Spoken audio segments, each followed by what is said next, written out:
अच्छा students, Henry laws अब gases क्या है? तो हेनरी लॉ अब गैस आप इसको इस डायग्राम से समझने की कोशिश करें। ठीक है, यहाँ पे इस डायग्राम में हम कहते हैं कि हमारे पास अगर टेम्परेचर कांस्टेंट होगा, क्या होगा? कांस्टेंट होगा, तो यहाँ पे हमारे पास जो सॉल्युबिलिटी अब गैस है, क्या है? सॉल्युबिलिटी ऑफ गैस है, वो डायरेक्टली प्रोपोर्शनल है किस चीज के साथ? प्रेशर के साथ। लेकिन ये जो वॉल्यूम ऑफ लिक्विड होगा, वॉल्यूम ऑफ लिक्विड होगा, तो ये वॉल्यूम ऑफ लिक्विड क्या होगा? ये गिवन होगा आपको। क्या होगा? गिवन होगा। मतलब ये है कि solubility of a gas in the given volume of a liquid is directly proportional. अब इसके ऊपर जो प्रेशर होगा, क्या होगा? प्रेशर ऑफ गैस होगा।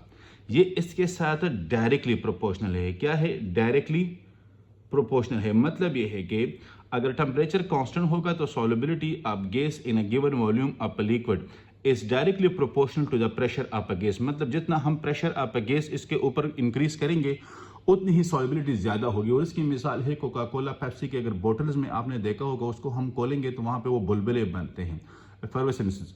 अब वो क्यों बनते हैं? क्योंकि वहां पे प्रेशर के थ्रू गैस को ज्यादा डिसॉल्व किया गया है। जैसे ही हम ढक्कन खोलते हैं, प्रेशर 180 एमपीए आ जाता है, तो वो बुलबुले हमारे पास बन जाते हैं। अब ये हेनरी लॉ है। हेनरी लॉ का स्टेटमेंट है कि m is directly proportional to p या m is equal to kp। यहां पे k क्या है?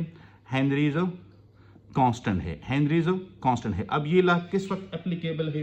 ये लॉ एप्लीकेबल है कि अगर प्रेशर टू हाई हो, pressure too high. Second point है कि हमारे पास temperature is not too low, is not too low. Third point है हमारे पास gas does not dissociate, gas does not dissociate. ये कंडीशन हम फॉलो कर रहे हैं। फोर्थ वन हमारे पास क्या है? फोर्थ है gas is not highly soluble in solvent, gas is not highly soluble in a solvent. And the fifth and last one, gas does not chemically react with solvent. Gas do not chemically react with solvent, react with a solvent। तब ये law हमारे पास applicable है। तो अगर ये conditions हैं तो हम हेनरी लॉ को लेते हैं, और ये हमारे पास हेनरी लॉ का मैथमेटिकल फॉर्म है और ये उसका एक्सप्लेनेशन है।